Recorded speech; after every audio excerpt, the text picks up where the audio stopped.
Psychotherapy is such a personal and private process that it is a mystery to most people who have never gone through it.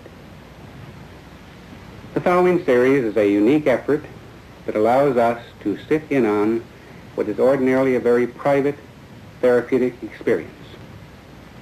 An actual patient was courageous enough and considerate enough to allow herself to be photographed while actually engaged in therapy with 3 different therapists. Thus, we are allowed the privilege of seeing and feeling what really transpires. A film series like this, in which 3 therapists, distinguished by their different orientations, share their therapeutic endeavors, has never been made before. We therefore wish to express our gratitude to Gloria, the patient, and to her therapists for allowing us to share in their therapeutic adventure. This series will be divided into 3 separate films. In the first film, we see Dr. Carl Rogers, founder of client-centered therapy, interviewing Gloria. In film number 2, Dr. Frederick Pearls, founder of Gestalt therapy, is working with her. And in film number 3, Dr. Albert Ellis, founder of Rational Emotive Therapy, is our therapist. Each therapist will first describe his system of therapy briefly. He will then demonstrate his work with Gloria, and then he will comment briefly on his work. Now, here's Dr. Carl Rogers. From my own years of therapeutic experience, I've come to feel that if I can create the proper climate, the proper relationship, the proper conditions, a process of therapeutic movement will almost inevitably occur in my client. You might ask, what is this climate? What are these conditions? Will they exist in the interview with the woman I'm about to talk with, whom I've never seen before? Well, let me try to describe very briefly what these conditions are as I see them. First of all, one question is, can I be real in the relationship? This has come to have an increasing amount of importance to me over the years. I feel that genuineness is another way of describing the quality I would like to have. I like the term congruence, by which I mean that what I'm experiencing inside is present in my awareness and comes out through my communication. In a sense, when I have this quality, I'm all in one piece in the relationship. There's another word that describes it for me. I feel that in the relationship, I would like to have a transparency. I would be quite willing for my client to see all the way through me, that there would be nothing hidden. And when I'm real in this fashion that I'm trying to describe, then I know that my own feelings will often bubble up into awareness and be expressed, but be expressed in ways that won't impose themselves on my client. Then the second question I would have is, will I find myself prizing this person, caring for this person? I certainly don't want to pretend a caring that I don't feel.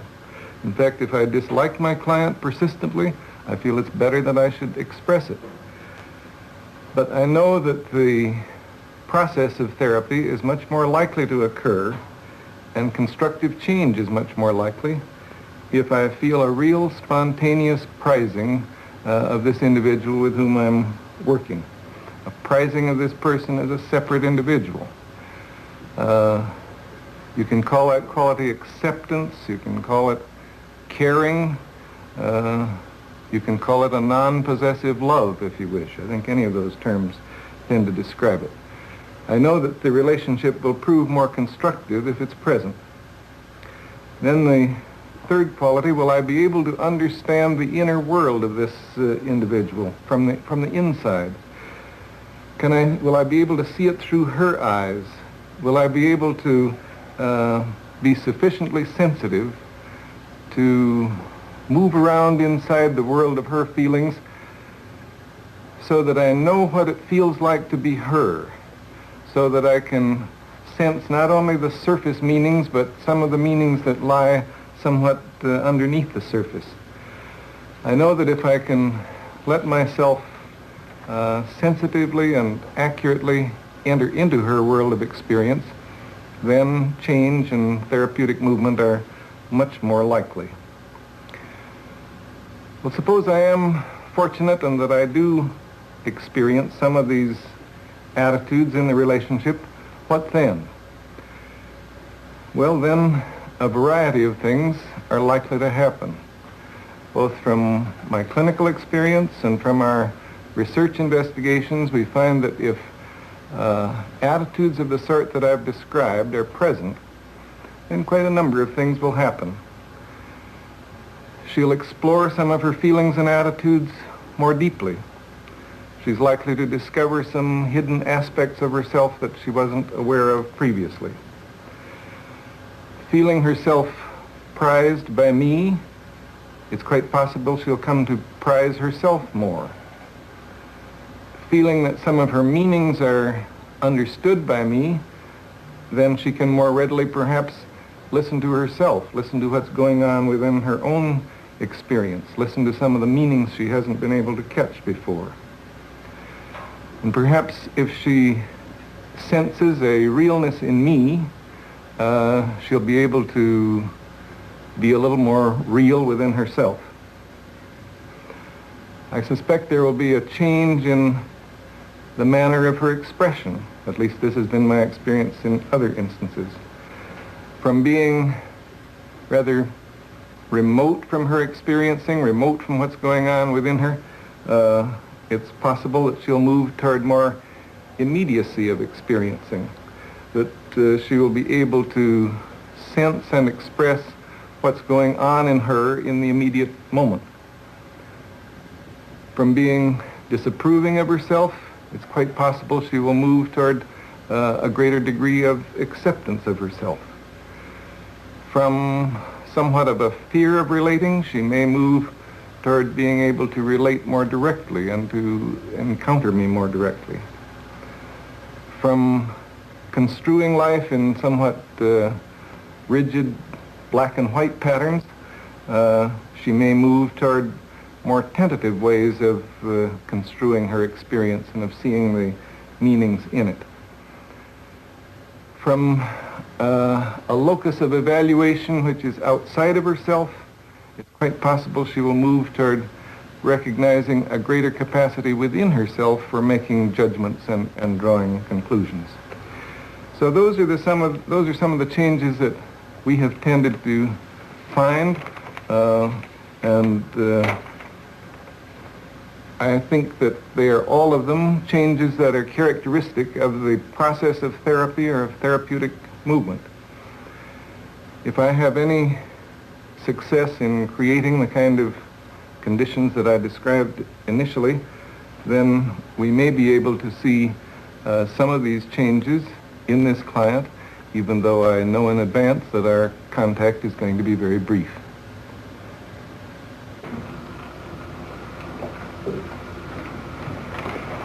Good morning. Hello, I'm Dr. Dr. Rogers. You must be Gloria. Yes, I am. Let's have a chair. Well, we have half an hour together, and I really don't know what we'll be able to make of it, but I hope we can make something of it. I'd be glad to know whatever concerns you.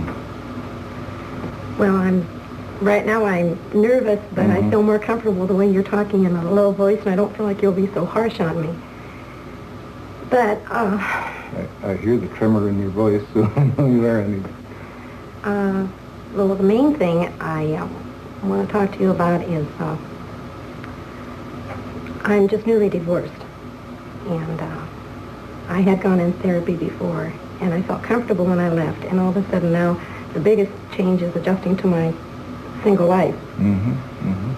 And one of the things that bother me the most is especially men and having men to the house and how it affects the children. And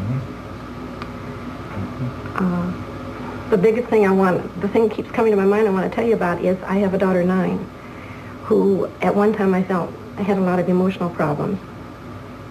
I wish I could stop shaking. And I'm real conscious of things affecting her. I don't want her to get upset. I don't want to shock her. I want so bad for her to accept me. Mm-hmm. And we're real open with each other, especially about sex. And the other day she saw a girl that was single but pregnant, and she asked me all about, can girls get pregnant if they're single?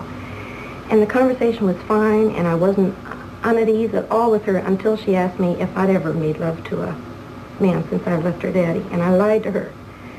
And ever since that, it keeps coming up to my mind because I feel so guilty lying to her because I never lie, and I want her to trust me. And I almost want an answer from you. I want you to tell me if it will affect her wrong if I told her the truth or what. And it's this concern about her and the fact that you really aren't, that this open relationship that has existed between you now you feel is kind of Yes, I feel like I damaged. have to be on guard about that because I remember when I was a little girl, when I first found out my mother and father made love, it was dirty and terrible, and I didn't like her anymore for a while. And I don't want to lie to Pammy either, and I don't know. And I sure wish I could give you the answer as to what you should tell her. I was afraid you were going to say that. Because what you really want is an answer. I want to especially know if it would affect her, if I was completely honest and open with her, or if it would affect her because I lied. I feel like it's bound to make a strain because I lied to her. Sort of feel she'll suspect that, or she will know something's not quite I right feel in that the inside relationship. she'll distrust me, yes. And also I thought, well, gee, what about when she gets a little older and she finds herself in touchy situations? She probably wouldn't want to admit it to me because she thinks I'm so good and so sweet. And yet I'm afraid she could think I'm really a devil. And I want so bad for her to accept me. And I don't know how much a 9-year-old can take. And really, both alternatives concern you, that she might think you're too good or better than you really are. Yes. And she might think that you're worse than you are. Not worse than I am. I don't know if she can accept me the way I am. I think I paint a picture that I'm all sweet and motherly, and I'm a little ashamed of my shady side, too. I see. It really cuts a little deeper. If she really knew you, could she accept you? This is what I don't know, yes. I don't want her to turn away from me. And I don't even know how I feel about it, because there are times when I feel so guilty, like when I have a man over. I even try to make a special setup so that if I were ever alone with him, the children would never catch me and that sort of thing. Because I'm real leery about it. And yet I also know I have these desires. So it's quite clear. It isn't only her problem or the relationship with her, it's in you as well. And my guilt, yeah, I feel guilty so What often. can I accept myself as doing? And, Yes. and you realize that you set up sort of subterfuges so as to make sure that you're not caught or something. You realize that you are acting from guilt, is that? Yes. I don't like the way, I would like to feel comfortable with whatever I do. If I choose not to tell Pammy the truth, to feel comfortable that she can't handle it, and I don't. I want to be honest, and yet I feel there are some areas that I don't even accept. And if you can't accept them in yourself, how could you possibly be comfortable in telling them to her? Right.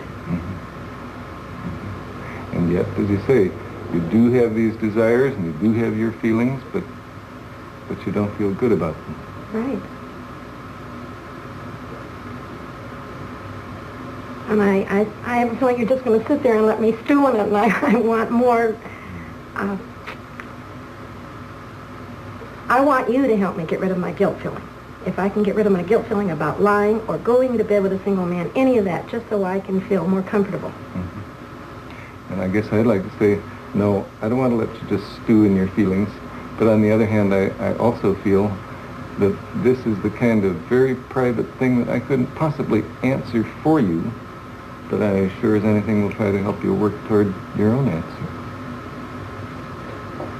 I don't know whether that makes any sense to you, but I mean it. Well, I appreciate you saying that. You sound like you mean it. But I don't know where to go. I don't begin to know where to go. I thought that I'd pretty well worked over most of my guilt. And now that this is coming up, I'm disappointed in myself. I really am. I like it when I feel that no matter what I do, even if it's against my own morals or my upbringing, that I can still feel good about me. And now I don't. Like, there's a girl at work who sort of mothers me. And I think she thinks I'm all sweet. And I sure don't want to show my more ornery, devilish side with her. I want to be sweet. And it's so hard for me to, this all seems so new again. And it's so disappointing. Yeah, I get the disappointment that here, a lot of these things you thought you'd worked through, and now the guilt and the feeling that only a part of you is acceptable to anybody else. Yeah. That keeps coming out.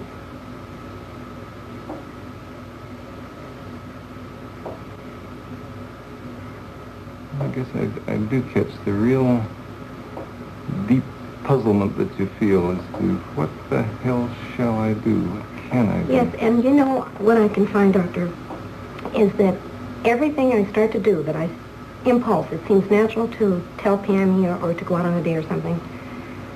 I'm comfortable until I think how I was affected as a child. And the minute that comes up, then I'm all haywire.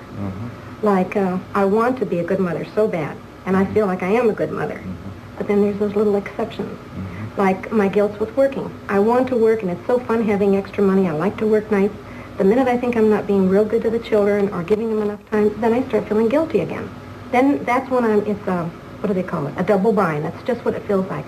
I want to do this, and it feels right, but after all, I'm not being a good mother, and I want to be both. I'm becoming more and more aware of what a perfectionist I am. That's what it seems like. I want to be so perfect. Either I want to become perfect in my standards or not have that need anymore. Or I guess I hear it a little differently, that what you want is to seem perfect. That it means it's a matter of great importance to you to be a good mother, and you want to seem to be a good mother even if some of your actual feelings differ from that. Does that catch you? Yeah, I don't feel like I'm saying that. No, that isn't what I feel, really. I want to approve of me always, but my actions won't let me. I want to approve of me. I think... I realize you... All right, let me... Because I'd like to understand that. You sound as though your actions are kind of outside of you. You want to approve of you, but what you do somehow won't let you approve of yourself. Right. Like, I feel that I could approve of myself regarding, for example, my sex life. This is the big thing. If I really fell in love with a man and I respected him and I adored him, I don't think I'd feel so guilty going to bed with him, and I don't think I'd have to make up any excuses to the children because they could see my natural caring for him. But when I have the physical desire and I'll say, oh, well, why not, and I want to anyway, then I feel guilty afterwards. I hate facing the kids, I don't like looking at myself, and I rarely enjoy it. And this is what I mean. If the circumstances would be different, I don't think I'd feel so guilty because I'd feel right about it. Yeah, I guess I hear you saying if what I was doing when I went to bed with a man was really genuine and full of love and respect and so on, I wouldn't feel guilty in relation to Pam. I wouldn't, I really would be comfortable about the situation. That's how I feel, yes. And I know that sounds like I want a perfect situation, but that is how I feel. And in the meantime, I can't stop these desires. I've tried that also. I've tried saying, okay, I don't like myself when I do that, so I won't do it anymore. But then I resent the children. I think, why should they stop me from doing what I want? And it's really not that bad.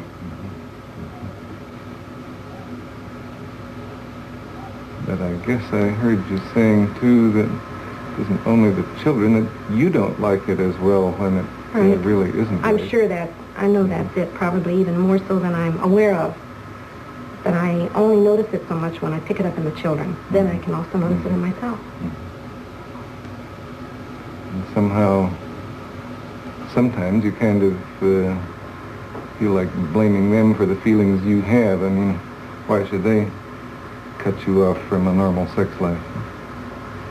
Well, a sex life, I could say, not normal, because there is something about me that says that's not very healthy to just go into sex because you feel physically attractive or something, or a physical need. So something about it tells me that's not quite right anyway.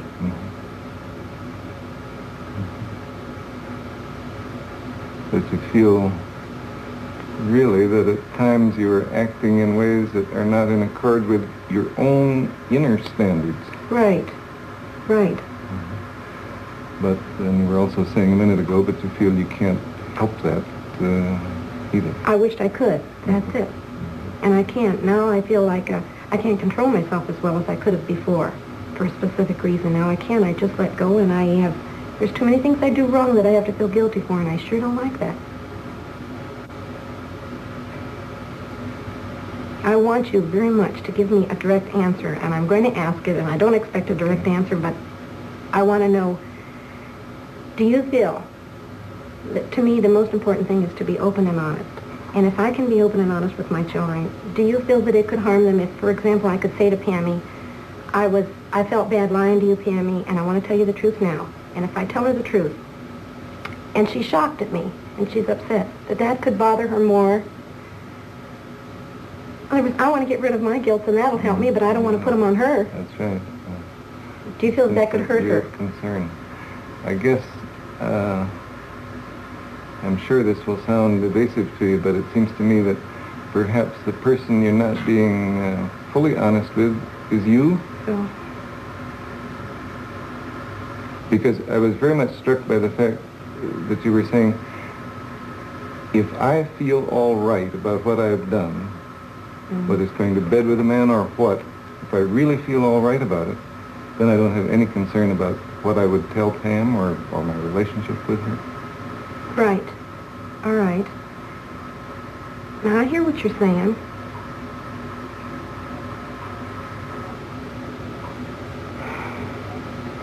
Then, all right, then I want to work on accepting me then. I want to work on feeling all right about it. Now, that makes sense, that'll come natural, and then I won't have to worry about Pammy. Mm-hmm. But when things do seem so wrong for me and I have an impulse to do them, how can I accept that?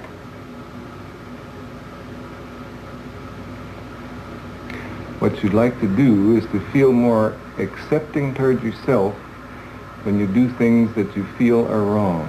Is that right? Right. And I feel like a tough assignment. Yeah, I feel like you're going to say, now why do you think they're wrong? And I have mixed feelings there too. Mm-hmm. Through therapy, I'll say, now look, I know this is natural. Women feel it. Sure, we don't talk about it a lot socially, but all women feel it, and it's very natural. I've had sex for the last 11 years. I'm, of course, going to want it, but I still think it's wrong unless you're really, truly in love with a man. And my body doesn't seem to agree. And so I don't know how to accept it. Sounds like a triangle to me, doesn't it? You feel that I, or therapists in general, or other people say, it's all right, it's natural enough, go ahead. And I guess you feel your body sort of lines up on that side of the picture. But something in you says, but I don't like it that way, not unless it's really right. Right.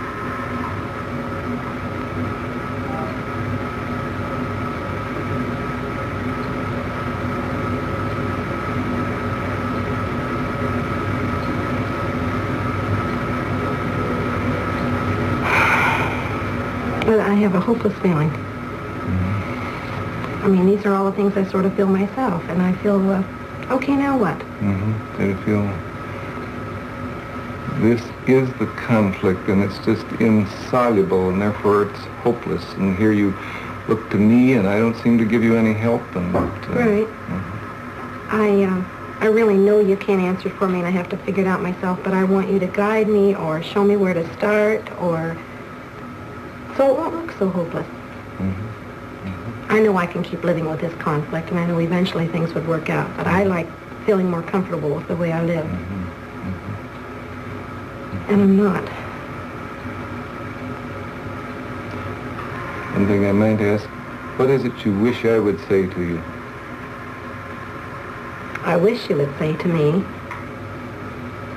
to be honest and take the risk that Pammy's going to accept me. And I also have a feeling if I could really risk it with Pammy, of all people, that I'd be able to see, here's this little kid that can accept me. And I'm really not that bad. If she really knows what a demon I am and still loves me and accepts me, it seems like it would help me to accept me more, like it's really not that bad. I want you to say, to go ahead and be honest. But I don't want the responsibility that it would upset her. I see. That's where I don't want to take responsibility so you know, for it. Yeah. You know very well what you'd like to do in the relationship. You would like to be yourself, and you'd like to have her know that you're not perfect, and you do things that maybe even she wouldn't approve of, and that you disapprove of to some degree yourself. But that somehow she would love you and accept you as an imperfect person. Yeah. Like, I wonder if my mother had been more open with me, maybe I wouldn't have had such a narrow attitude about sex. If I would have thought that she could be, you know, pretty sexy and ornery and devilish too, but I wouldn't look at her as being such a sweet mother, that she could also be the other side. But she didn't talk about that. And maybe that's where I got my picture. I don't know. But I want Pammy to see me as a full woman, but also accept me. You don't sound so uncertain. I don't? What do you mean? What I mean is, you've been sitting there telling me just what you would like to do in that relationship with Pam. I would, but I don't want to quite take the risk of doing it unless an authority tells me that... I guess one thing that I feel very keenly is, it's an awfully risky thing to live.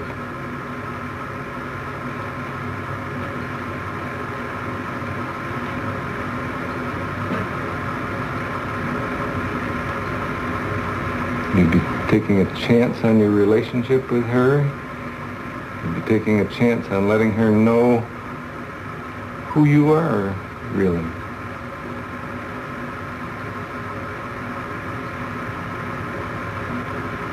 Yeah, but then if I don't take the chance, if I feel loved and accepted by her, I'm never going to feel good about it anyway.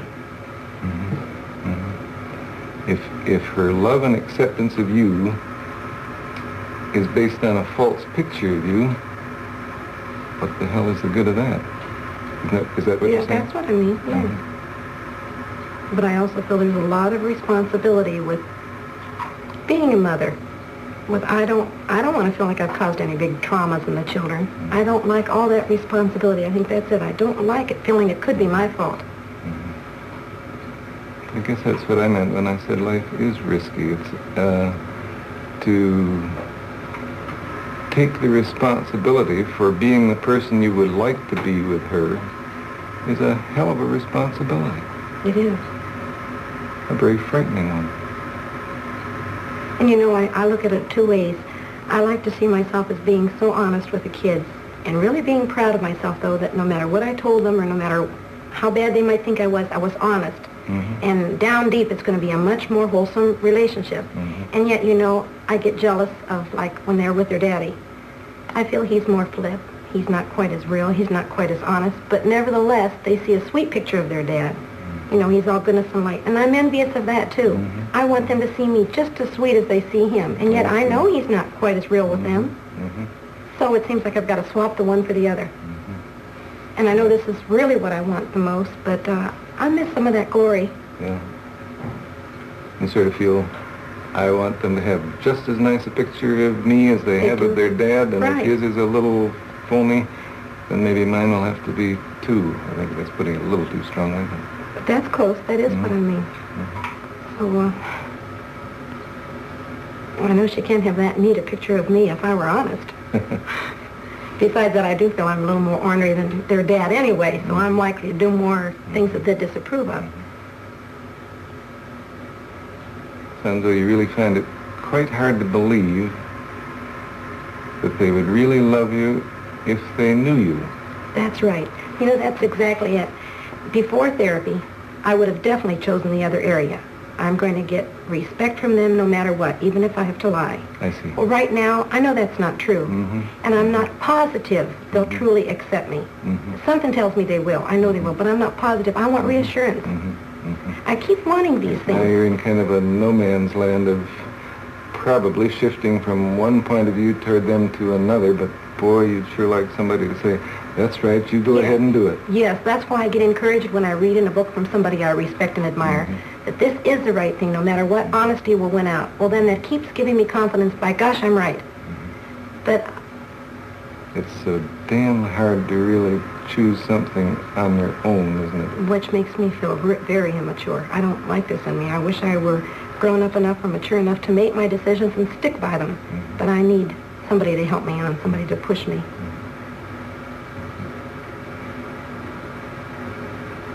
So that you kind of reproach yourself for that, I guess, and feel, why, if I was anybody or if I was grown up, I'd be mature enough to decide things like this for myself. Right. And take more risks. I wish I'd take more risks. I wish that I could just go ahead and be this and say, however the children grow up, I've done my best. I didn't have to constantly have this conflict. And I'd like later years to say, no matter what you asked me, kids, at least I told you the truth. You may not have liked it, but it's been the truth. That somehow I can admire. I disrespect people that lie. I hate it. So you see what a double bind I am in. I hate myself if I'm bad, but I also hate myself if I lie. So it's accepting. I want to become more accepting. And I guess, judging from your tone of voice, you sound as though you hate yourself more when you lie than you do in terms of things you disapprove of in your behavior. I do. Because this has really bothered me. This happened with Pammy about a month ago, and it keeps coming to my mind. I don't know whether to go back and talk to her about it, or wait. She may have even forgotten what she asked me.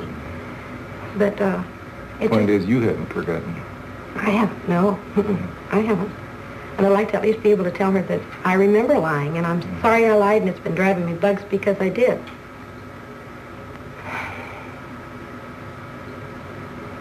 I do. Now I feel like now that's solved, and I didn't even solve the thing, but I feel relieved. I do feel like you've been saying to me, you're not giving me advice, but I feel like you're saying you really want to, you know what pattern you want to follow, Gloria, and go ahead and follow it. I sort of feel a backing up from you. I guess the way I sense it is, you've been telling me that you know what you want to do, and yes, I do believe in backing up people in what they want to do. It's just a little different slant than the way it seems to you. Are you telling me? See, one thing that concerns me is it's no damn good you're doing something that you haven't really chosen to do. That's why I'm trying to help you find out what your own inner choices are. But then there's also a conflict there because I'm not really positive what I want to do. The lying part, yes, but I'm not positive what I want to do when I go against myself. Sure. Like when I bring a man to the house. I'm not sure I want to do that. If I feel guilty afterwards, I must not have really wanted to. And I'm interested that you say, I'm not just sure which words you use, but you don't want it, you don't like yourself or you don't approve of it when you do something against yourself. Yes.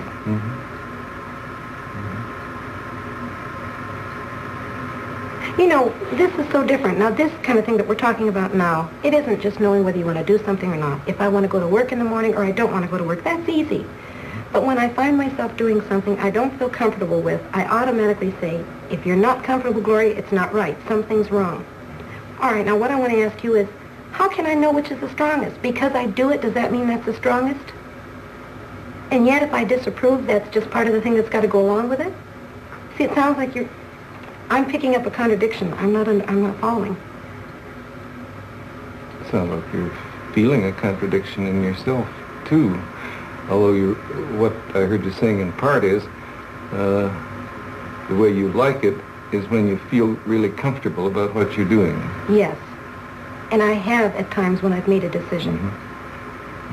Now that seems right. That seems perfectly right. No conflict. But then there are times I do things that I feel uncomfortable with, so that there is a conflict there. It's not the same at all. So what I'm saying is, how do I really know when I'm following my true feelings if I have conflicts afterwards or guilt afterwards? I see, because in the moment it may seem like your true feelings. Yes. Like if I'm starting to do it, okay. So that really is tough.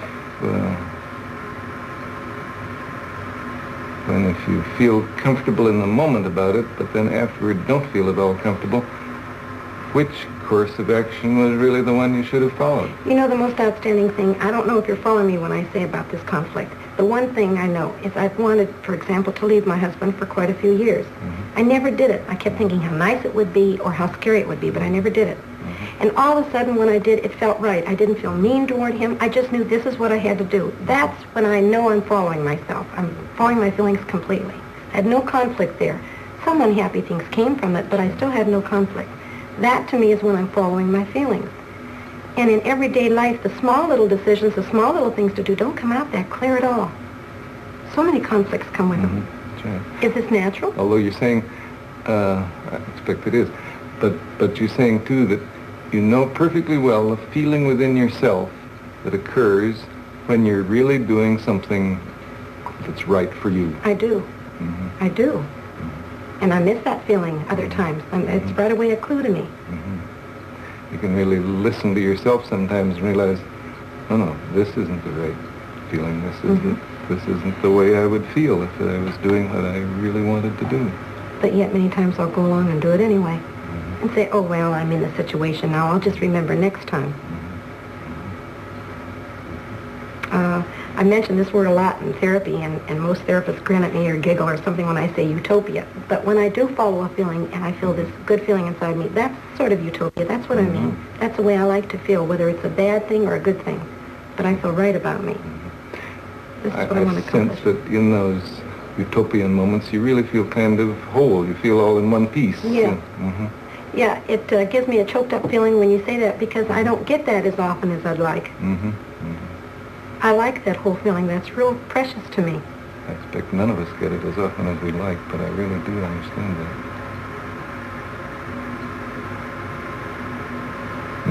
It really does touch you, doesn't it? Yeah, and you know what else I was just thinking? I feel dumb saying it. All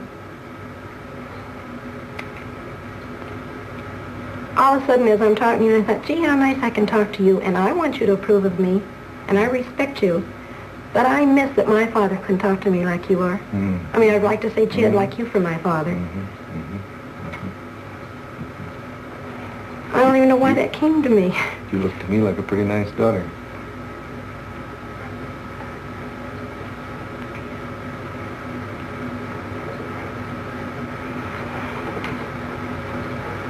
But you really do miss the fact that you couldn't be open with your own dad. Yeah, I couldn't be open, but I want to blame it on him. I think I'm more open than he'd allow me. I mean, he would never listen to me talk like you are. And not disapprove or not lower me down. Yeah, I thought of this the other day. Why do I always have to be so perfect? I know why. He always wanted me to be perfect. I always had to be better. And, yeah, I miss that. You're just trying like hell to be the girl he wants you to be. Yeah, at the same time rebelling. Sure. Like I almost gloated writing him a letter the other day and telling him I'm a waitress, which I expect him to disapprove of. I go out at nights, and I almost gloated, hitting him back like, now, how do you like me? And yet I rarely want acceptance and love from him. I mean, I know he loves me. So you slap at him and say, this is what I am now, see? Yeah. But you raised me. How do you like it? Yeah. But you know what I think I want him to say? I knew this was you all along, honey, and I really love you. I guess you really feel badly that you think there's very little chance he'll say that. No, he won't. He doesn't hear. I went back home to him about 2 years ago, really wanting to let him know I loved him, although I've been afraid of him. He doesn't hear me. He just keeps saying things like, honey, you know I love you. You know I've always loved you. And he doesn't hear.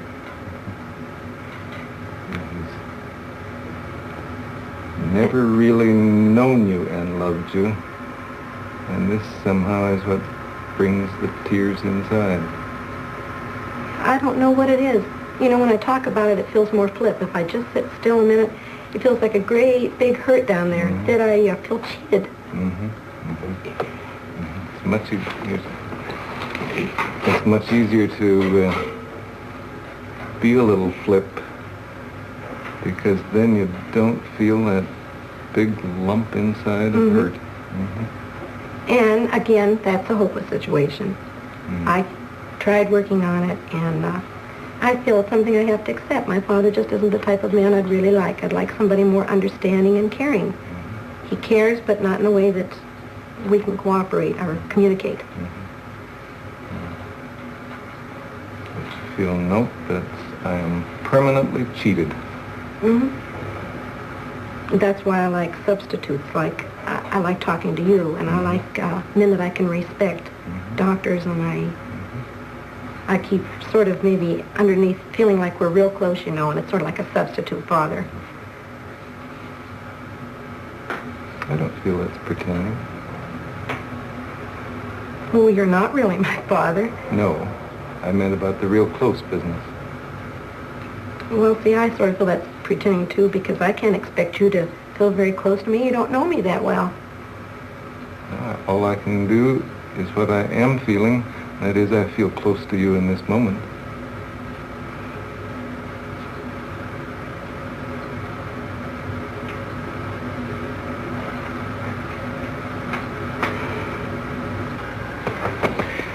In spite of feeling initially the artificiality of the situation, and particularly the hot lights, I very quickly became oblivious to the outside situation, and I think that Gloria did too.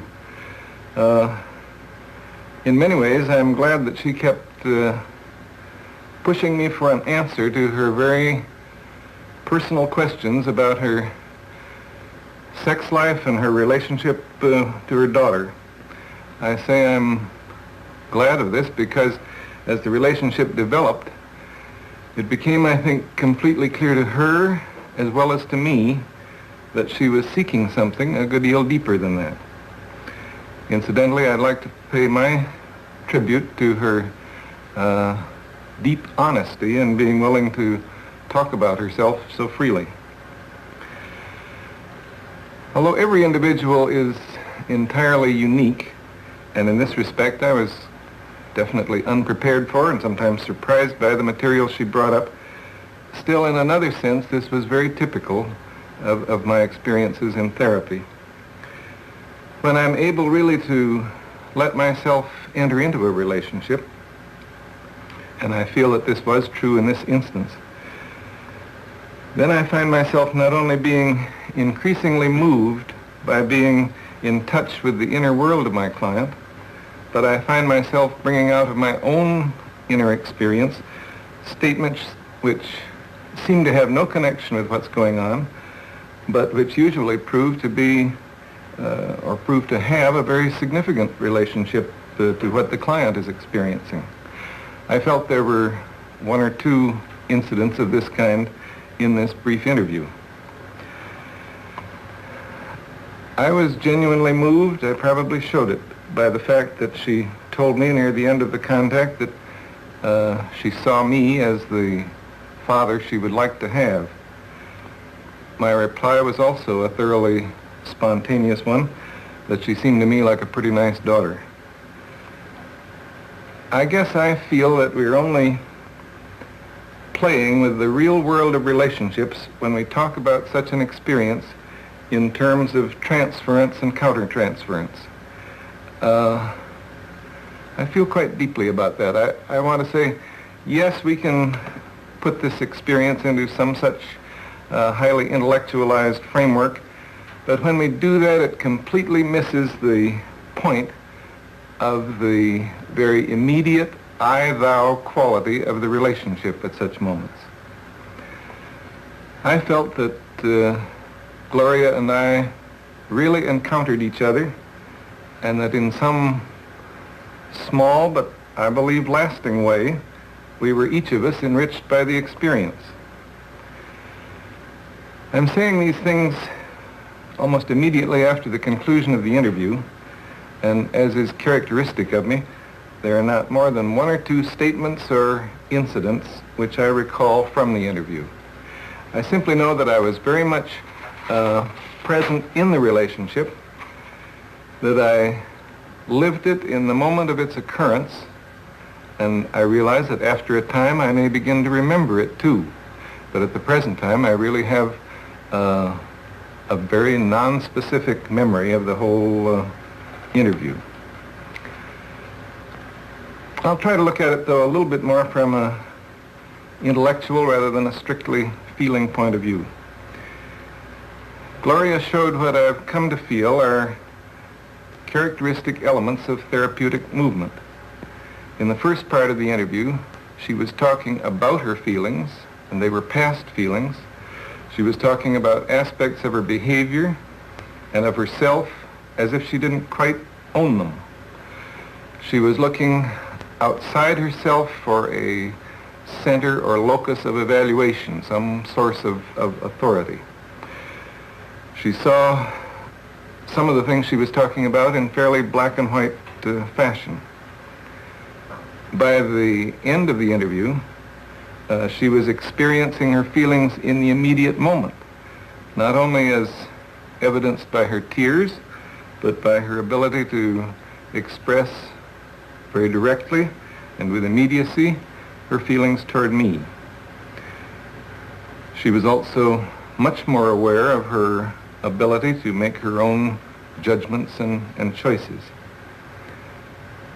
I guess put in terms that have become somewhat commonplace, you could say that she moved from the there and then of her life to the here and now of elements that she was discovering in herself and feelings which she was experiencing in the moment in her relationship with me. All in all, I feel good about the interview. I guess I feel good about myself in the interview. And like Gloria, I feel very real regret that the relationship cannot continue.